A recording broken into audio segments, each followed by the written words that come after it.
আসসালামু আলাইকুম। পৃথিবীর যে প্রান্ত থেকে দেখছেন এবং শুনছেন সবাইকে শুভেচ্ছা জানাচ্ছি। আজকে বাংলাদেশে যে একটি দুঃখজনক ঘটনা ঘটছে সেটি আসলে প্রত্যেকটি মানুষকেই কষ্ট দিচ্ছে, পীড়া দিচ্ছে, আমাকেও দিচ্ছে। যে আজকে দেখলাম যে বীর মুক্তিযোদ্ধা, রণাঙ্গনের বীর মুক্তিযোদ্ধা ফজলু ভাইয়ের বাসার সামনে মব সন্ত্রাস করে তার বিরুদ্ধে বাজে বাজে স্লোগান দেওয়া হচ্ছে। তো এই জন্য একটি কথা আমি বলি যে আমাদের ঢাকা বিশ্ববিদ্যালয়ের শিক্ষক জনাব হুমায়ুন আজাদ স্যার একটি কথা বলেছিলেন যে পাকিস্তান ভাঙ্গার অপরাধে একদিন এই মুক্তিযোদ্ধাদের এই বাংলাদেশে বিচার হবে। তো জনাব হুমায়ুন আজাদ স্যারের সেই কথাটি আজকে প্রমাণিত হচ্ছে যে একজন বীর মুক্তিযোদ্ধা ফজলু ভাইয়ের মতো একজন রণাঙ্গনের বীর মুক্তিযোদ্ধার বাসার সামনে মব সন্ত্রাস সৃষ্টি করে তার বিরুদ্ধে অশালীন ভাষায়, অশ্রাব্য ভাষায় স্লোগান দেওয়া হচ্ছে। একটু স্লোগানটা দেখেন, এই যে দেখেন আপনি স্লোগানটা দেখেন কি বলা হচ্ছে এখানে। যে এখানে বলা হচ্ছে যে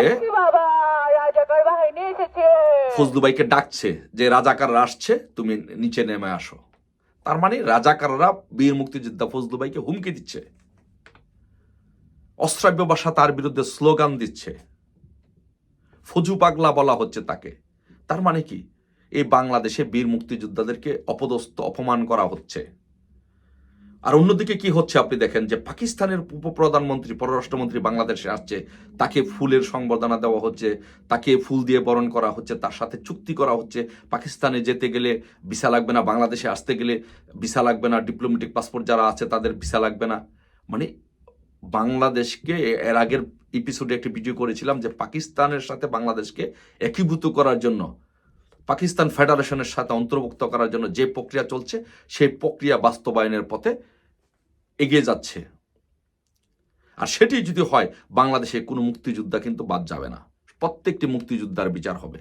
তাই আমি বলবো বাংলাদেশে যে সকল মুক্তিযোদ্ধাদের এখন উচিত হবে, এই মুহূর্তে উচিত হবে বীর মুক্তিযোদ্ধা ফজলু ভাইয়ের বাসার দিকে মিছিল নিয়ে যাওয়া, তার বাসার সামনে মিছিল করা এবং যারা তাকে অশ্রাব্য ভাষায় গালাগালি করছে তাদেরকে প্রতিহত করা। আরেকটি কথা মনে রাখবেন, আমরা যদি বীর মুক্তিযোদ্ধা ফজলু ভাইয়ের পাশে দাঁড়াতে ব্যর্থ হই তাহলে কিন্তু বাংলাদেশ ব্যর্থ হবে। আমরা মুক্তিযুদ্ধের সাথে, মুক্তিযুদ্ধের পক্ষে ছিলাম, আছি। তাই আমি সকল মুক্তিযোদ্ধাদেরকে বলবো, বাংলাদেশের সকল মুক্তিযোদ্ধাদেরকে বলবো, আসুন আমরা সকলে বীর মুক্তিযোদ্ধাদের পাশে দাঁড়াই। একজন মুক্তিযোদ্ধাকে, বীর মুক্তিযোদ্ধা ফজলু ভাইকে এভাবে অসম্মানী হতে আমরা দিতে পারি না। মত এবং পথের ভিন্নতা থাকতে পারে, সে কোন দল করে সেটা বিষয় নয়। আমরা যে কোনো মুক্তিযোদ্ধার অপমান, অপদস্থ আমরা সহ্য করব না, আমরা তাদের পাশে দাঁড়াবো। সেটা বিএনপির মুক্তিযোদ্ধা হলো, তার পাশে দাঁড়াবো। কিন্তু বিএনপি আজকে এই ফজলু ভাইয়ের অপমানে তার পাশে না দাঁড়িয়ে কয়েকজন বাচ্চা ছেলেবেলে, নষ্ট পথভ্রষ্ট বাচ্চা ছেলেবেলে ফজলু ভাইয়ের বাসায় গিয়ে অশ্রাব্য ভাষায় স্লোগান দিচ্ছে, অথচ বিএনপি সেটাকে প্রতিহত করছে না, প্রতিবাদ করছে না। এ থেকে বিএনপি প্রমাণ করে যে বারবার জিয়া রহমান যে কাজটা করেছে, জামাতকে বাংলাদেশের রাজনীতি, এই দেশের রাজনীতিতে পুনর্বাসন করেছে। 2001 সালে বেগম খালেদা জিয়া জামাতের রাজাকারদের গাড়িতে পতাকা দিয়েছে। আবার এখনো ফজলু ভাইকে, তার দলের চেয়ারপারসনের উপদেষ্টাকে এভাবে অপমান, অপদস্থ করা হচ্ছে, কিন্তু তার পাশে বিএনপি দাঁড়াচ্ছে না। এটি দিয়ে আবারও বিএনপি প্রমাণ করছে বিএনপি জামাতের পক্ষে ছিল, বিএনপি এখনো জামাতের পক্ষে আছে।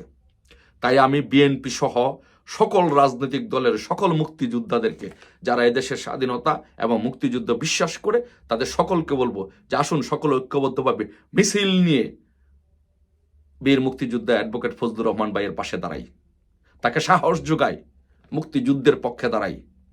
ফজলু ভাইকে বলতে চাই, ফজলু ভাইকে আশ্বস্ত করতে চাই, আপনি একজন রণাঙ্গনের বীর মুক্তিযোদ্ধা। আপনি কোন দলের, কোন মতের, কোন পথের সেটা আমরা বুঝি না, আপনি একজন মুক্তিযোদ্ধা, আপনার পক্ষে আমরা আছি।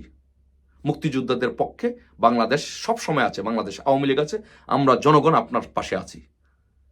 সো আপনি ডাক দিবেন, বাংলাদেশের জনগণ আপনার পাশে ডাকবে ইনশাল্লাহ। ফজলু ভাই, আপনি ভয় পাবেন না, আপনি ভয় পাওয়া মানুষ না, আপনি ভয় পাবেন না। মুক্তিযুদ্ধের পক্ষে লড়াই আপনি চালিয়ে যান, আপনার পক্ষে আমরা আছি। আর সকলকে বলবো আসুন সকলে মিছিল নিয়ে রাজপথে এই মুক্তিযুদ্ধকে রক্ষা করার জন্য, এই বাংলাদেশকে রক্ষা করার জন্য ফজলু ভাইয়ের নেতৃত্বে, ফজলু ভাইয়ের পাশে দাঁড়াই।